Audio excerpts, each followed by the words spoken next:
Welcome, ladies and gentlemen, to another episode of Beachside Talks. I'm here with the special guest. I'm Kapresha, and this is my daughter Kourtney. Kourtney, you want to wave at the camera? Kourtney, say hi. Say hi. All right. Thank you for being the guest today. So tell us about what you do for a living. I'm an art teacher. I teach K through 8th grade. I also train a little bit on the side, and I'm a distributor for Herbalife. And I do custom paintings and everything else. All right. How did you become an art teacher? How come Daddy?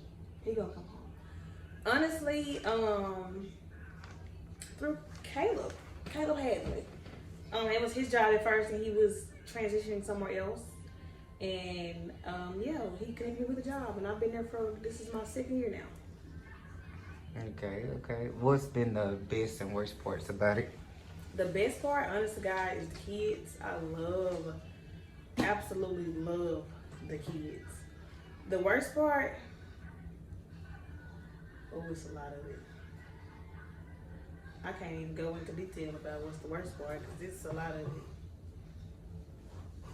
All right. What has been one negative thing that stuck out to you while you've been working with them? How unorganized the school system can be, and how they let certain stuff slide. Yeah. All right. What's a hurdle when it comes to trying to, connect with them and stuff? You have to build relationships with kids. I guess some people don't think you have to because they're so young. But kids can tell who genuinely love them and who don't, and they will act out according to that as well.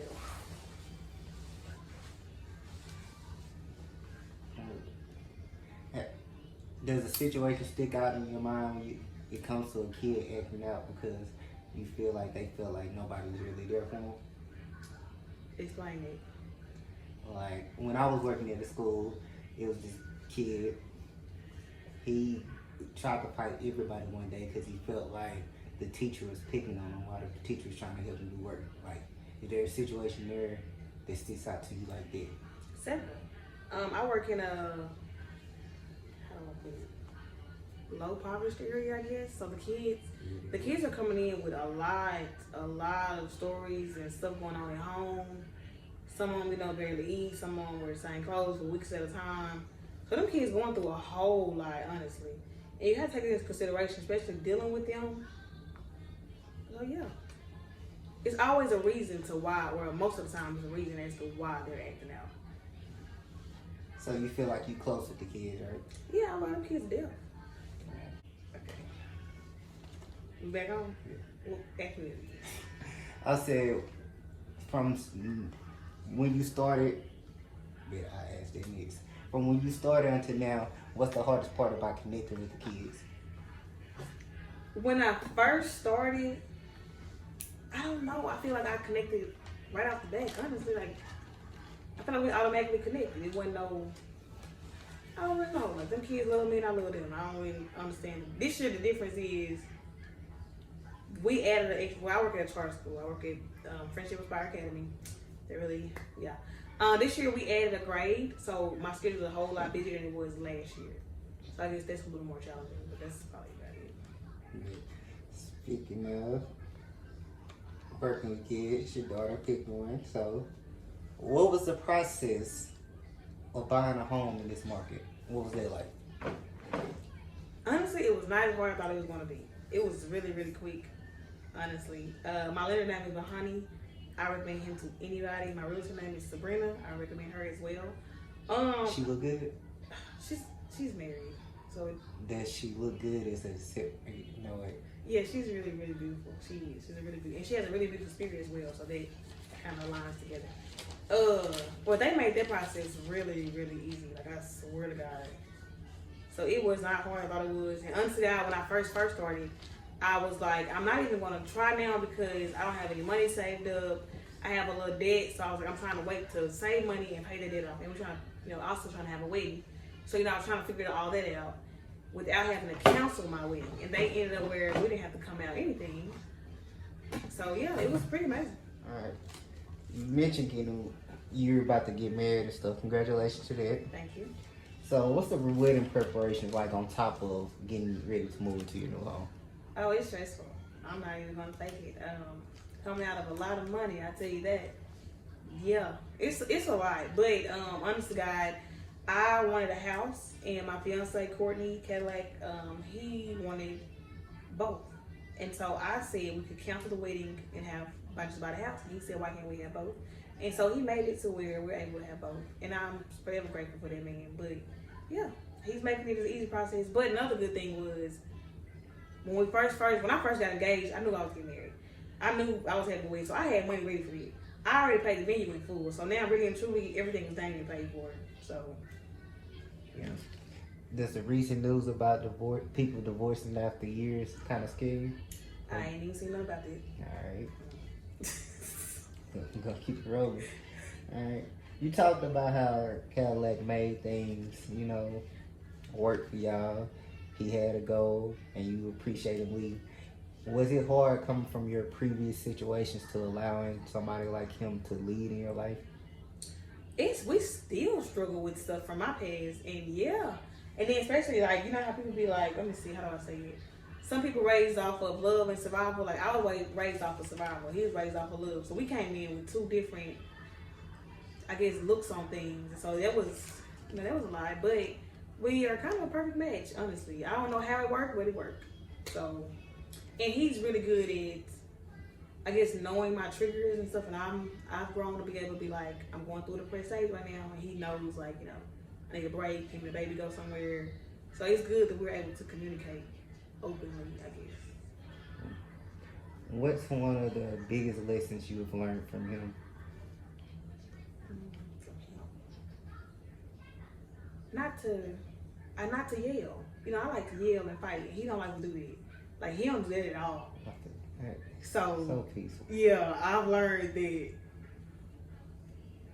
Yeah, that's it. Alright. Going back to your weddings for just a split second. This might be my last wedding question. I saw on my people talking about biggest no-nos for their weddings or reception or whatever. Your wedding day, what's a few things people cannot do or you will have a problem with for the rest of your life? No kids. I don't want no kids at my wedding. My daughter's gonna be there and the ring bearer. After that, they're leaving. We can have that in place. They're leaving. Absolutely no kids. And I really don't want no plus ones, if I'm being completely honest. Is that a shot? I'm just saying, the cost of food, you know how much food costs? Man, so I'm paying for y'all plus ones eating. I don't even know you're a plus one. It'll be different if I knew you're a plus one. Like, say for instance, Billy. Because that's who I know. Him and Tiana, we know them. But say for, that's me, what I'm about to say. If y'all don't know you're a plus one, I don't know you're a plus one. It just is what it is. If we ain't discussed that prior to, no. When the wedding date? You sure better bring somebody around. June 17th next year. I'm gonna let you meet my plus one. You sure better. So you. Alright. No plus ones, no babies. Anything else? Nah, not really. Don't get married. Don't try to propose in my week. That's my day. And your water better not break there either. So, so if you pregnant, you might as well stay home. Why can't nobody propose at your wedding? For what? It's my day. Does that really take away from your day? Yes. You have had 364 other days you could have got proposed to. Go on with it. What if your wedding go tonight and y'all still at your reception at 12 o'clock somebody propose? Is that cool? No, go on. Why would they be like, oh, it's the end of her wedding, so to propose? Because the day over. No, it's not. It's still my day. I ain't getting married no time soon, so I don't feel you, but I understand. And that's about it. That's about it, honestly. Yeah, because we're going to keep it. BYOB, if you're invited. Is they bring your own bottle or bring your own beer? Bring your own bottle. Alright. I mean, we're going to provide too, but you can bring your own. How many bridesmaids you have? That's at 8. I know all of them. Yeah. You sure do. It's no fun, man. Yeah. I go to weddings for a reason. Well, no, it's one. I don't think you know. So. We'll talk. Nah, because I'm still upset I can't be in the wedding. I would have been a ring bearer. Whatever. Yeah, I don't. I just don't want me to be happy. I'm still not in nobody's wedding yet. I'm sad. You better get, no, you got the way. Please quit talking to me while we on this thing. Who? RJ probably next. RJ. He's so in love. RJ is not gonna let me be in his wedding. RJ got his groomsmen. I still ain't met his girlfriend yet. So. I don't think we have either. So. RJ, let us meet your woman. Right. But what is like starting a family? Like you said, you grew up on survival, and now it seems like you're in a place of love. You and Kourtney raising your daughter full of love. What is it like starting a family on love instead of survival? Oh, I love it. I love every minute of being a mom. I'm not gonna say it's not hard because, baby, it's hard. These days where me and her both crying. But I would not want it any other way. I love it. I really do. And then having a supportive man, oh my God, I couldn't imagine being a single mama. Shout out to all single mamas. Shout out to my mama because I know that was hard. Shout out to single mamas, but because Lord, yo, I love it. What's the kicker about raising a daughter when you're a woman yourself and seeing those tendencies? It is scary. Like, I used to walk around and slam doors. Now she slam doors because I know where she get it from. It is so scary. So yeah. And she feisty just like mama, so. So would you say this relationship taught you how to love yourself? Yeah, a whole lot. What was that process like? It was hard. Now, it was real hard in the beginning because I did go through a time where I did not love myself. I did not appreciate myself. I was not happy with myself. And, you know, honestly, the gym, him getting me in the gym as active as I am, helped me, I guess, grow my confidence and fall in love with myself again. So, yeah. Because now you can't tell me shit. Do you hear me? Nah, you be talking your shit on social media. All the time. Hey, that's what I used to look like. Hey, I'm here now. With that, learning to love yourself, what's the hardest part about learning to love someone else? Learning to love someone else. Having to see them in what I've read articles like you see somebody in all 7 stages of life or something like that. Yeah. Having to see them in all them different stages. Yeah, see that. Please see that. But seeing how they function and how you function, it's you know, it's a lot. I ain't saying no relationship with you or nothing, but It seems like you're in a good spot for relationship. You ain't been giving relationship advice to people? nah. Why not? Because everything that look good ain't good. Not saying we ain't good, but I'm just saying like, nah. Hey, somebody come to you, if somebody come to you, would you be open to giving them advice? Nope. They say I'm fucked up, but no. Cause people, they just want to hear you talk, man. Come on, get out of my meeting. We good. Your daughter, she looks just like her dad. How does it make you feel? Like I ain't do shit. I ain't do nothing but lay there. That's it. I mean, She look like me though. Says no one ever. No, they sure don't say that. Everything. Does it make you want to try for another one? Hell no. It's a fun. Do I want another one? Yes. You make it seem like you want it done. I mean, yes, because my pregnancy was so terrible. She was born premature 3 months early. I was sick from the day we found out in Texas up until the day we had her. Literally. We went in for a checkup because I said I wasn't feeling her that day. We went in and said they're going to monitor me. 2 seconds later, they came in and said both of us was dying. That's how it went. She came out, she wasn't breathing. We didn't know for 3 hours whether she was alive or not. Do I want to go through it again? No. You said both of y'all were dying? Both of us. Both of our heart rates were dropping. Okay. So do you feel like they gave y'all more of a bond? Me and my daughter? Mm-hmm. Oh, that's my dog. Don't forget. That's my girl. Right. I love her to death. That's why I tell her story to so many people. Like, that's my Wonder Woman right there. Yeah. You gotta look at her. Can't even say she was premature. Because y'all are real close and y'all both share a gift. You want to tell the world about that gift?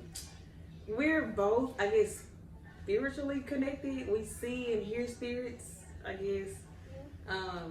Yeah, that's what we do. I dream things and she actually sees things. So that's where we are. When did you learn you had this gift? You make my happy. The earliest things I ever know when I was younger, I guess I used to see things, but I thought it was because my house was haunted, but clearly nobody saw the stuff with me, whatever. And it grew stronger as I got older and started learning myself more. I guess that was in college. And then with Kourtney, I noticed her, let me see, she hasn't been like one. Once I learned her gifts. And now that she gets older, it's getting a little bit stronger, I guess. Now I have to tell her to tell spirit, you know, not today or go away. So that's what we're in now. What's been your, not scariest, most intense experience with your gifts? I was pregnant with her at I was pregnant with Kourtney at Kourtney's parents' house, I guess. And nobody was there, and I was laying in the bed, and literally I felt something come in the room, and something touched my stomach. I saw the cover move. I felt the hand on my stomach. All that, yeah. That was probably the most intense thing. One of them, because it's been several. When that happened, like, what did you feel fear or shock? I didn't feel fear. What you did? Nothing. I don't really get many bad spirits, honestly. You lucky. I don't really get many bad things. When the last time you had a dream? What was it, last week? Outside of that, you told me about that one. That's probably the last one I had, though. Before that, yeah. You got one before that? I don't know. They come so much. I don't know.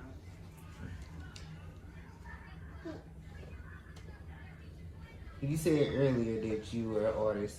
When was the last time you made a piece of art? I'm actually painting a mural on Kourtney wall right now. Are you excited to get back painting? I am very excited. I be going over there. I go on my lunch break at work for 30 minutes, sometimes sometimes an hour just to go paint on her wall. So I'm very excited. How close is your job to your school? I mean, I live like 9 minutes from my school. Oh, man. You lit? Yeah, oh God. Listen. Yep. Your work nap's gonna be fire. The one I took today, I had like a 2.5 hour break between my classes today. What? Alright. What's one of your biggest regrets in life? One of my biggest regrets in life. Going to jail? Going to fucking jail. What happened with that? Because we ain't never just talked about it. We never talked about it. I just found out you went to jail. What happened then? Stupid. It was stupid. I ain't even gonna lie to y'all. Stupid, dumb. What you do? What did I do? Ran up in somebody's house, and he say I busted his windows out, but I know I didn't. Who busted his windows out again? He did. I was letting the window up. He was trying to push me out, and he broke the windows himself. Why did you let the windows up? Because he was being a hoe. Were y'all in a relationship? Yeah. Or so I thought. I don't know. I don't know. Did he specifically ask you to be his girlfriend? No. But if that's the case, Kourtney didn't either. I mean, now I'm just finna be his wife. He asked me to be his fiance, but he didn't technically ask me to be his girlfriend. So, alright, even with that, you said Kourtney didn't ask you either, but didn't he treat you dramatically different than Some days. Redacted? Some days, Redacted treated me the same way. So, hey. So, what is your thoughts about, because y'all had an abusive relationship, what is your thoughts on forgiving abusers and things of that nature? I only have to forgive.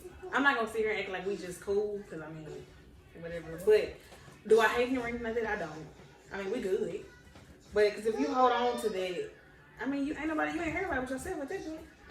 They ain't losing no sleep. When the last time y'all talked? Honestly, we talked maybe a couple weeks ago. And how was it? It don't be nothing like, I mean, hey, bye. If that really is true. Well, you better than me. I don't be wanting to talk to people like after I quit talking to them. See, I've never entered a bad thing with anybody. He was probably the worst thing that ever, how I ended something with somebody, probably the worst with him. But it did take a while for us to become cool again. And we did have to talk about it. Honestly, we did have to talk about that. It's only way I can forgive him and not be so angry. Yeah. But I mean, now we cool, I guess. Well, I'm glad. Like, says you're in a great. I don't want to assume you're in a great spot, but from the way you talk, you're in a great spot, really great mentally, physically, all that. I ain't gonna say like I don't have my days, because you know I do suffer with bipolar depression, diagnosed with it actually. But so there do come times where I do have days, but overall I'm great. When those days arise, how do you push through them? Bad. How you push through them though? Yeah. How do I deal with those bad days? I let my fiance know like today is one of those days where I'm depressed. I go to the gym, and yeah, that's it. And he will give me a break. He will, you know, I tell him to come home early from work. He come home early, and he'll get Kourtney, and then I just go lay down and deal with it. So having somebody that's really supportive and understanding, I guess, it helps a lot. What if you don't have nobody? How did you deal with those days when you didn't have Kourtney? Try to commit suicide. You gonna talk about that, right? Sure. All right. What about it? I hate when you do that. It's not a nonchalant thing. You know that. I know, but what? Right. We're trying to commit suicide. Like, what were your thought processes during those attempts? I always knew people loved me. It's just you don't feel that. You don't think nobody's there for you. When you know it, like I knew I had friends, I knew I had family, I knew people loved me. But when you get in your head, like you worthless, you have no purpose. I mean, it's just it. I know people say that's the easy way out. It's not the easy way out. I don't care what nobody says. That's not the easy way out. It's not. Self-preservation is a mug. And then they be like, that's selfish. How is that selfish? Like, how is that selfish when I'm the one hurting? You not hurting because I'm here. Like, I'm hurting. But, yeah. Do you have a message for anybody that currently is dealing with those type of thoughts and they're alone? It gets better. It might not feel like it, but it gets better. And definitely find people that's really, really supportive of you. Like, definitely. And get away from those toxic ass situations. They make it way, way worse than it gotta be. That's a cliche, you know that, right? How? It gets better. It does get, I mean, I know that, but it does. Like, I can't. It does. Come on, girl. Ooh, excuse me. And then, like, now when stuff is hard, I got a daughter. Like, I do have. So, I honestly, having somebody you know depend on you, like, that dude. I mean, that dude make it a lot better, I guess. That goes on to my next question. Rather than your daughter, what's your biggest motivation right now? My fiance. I'm serious. I love that man Bill. And he's a really, really great person. And I really want to be half the person he is. I know that sounds cliche, but that dude is really, really a good guy. You feel like you met him at the right time in life? Hell yeah, because bitches you say they was pregnant by him, they wasn't even pregnant by him. Like, he had bitches crazy out here. So yeah, I met him at a really good time. Would I want him when he was in college? Hell no. Hell no. That's crazy. I don't... He knows. I talk about it all the time. Alright, oh no, we ain't gonna end up. We gotta end on a high. How are you feeling right now? Great. I just bought a house. Like, I'm doing it right. Like, that sounds so cocky. But I just bought a house. So I just bought a house. I'm finna get married. I just got in the car. I'm great. I cannot sit here and fake it. That sounds like I'm being sarcastic, but I'm so real. Alright. Is there anybody you hate? No. Is there anybody you strongly dislike? Yep. What would you say to them right now if you could? Ain't just to say it's on site. Right. To this day. You still got a fight list? Yeah. How many people on it? Wait. Who is it? I don't know. I'm not saying that on camera. Not you scared. I ain't scared, but they know. Where they from? UCA. What they affiliation? ain't gonna do that either. That'll be too Do I much. know him? Yeah. Do I know him personally? No, I don't think you know him personally. What? All right, because is there anything you want to tell the people before we get off? No. I ain't got nothing to say. I appreciate you, and I appreciate you guys for watching. Kapresha And Kourtney. Kourtney. And as always, don't keep score, keep scoring.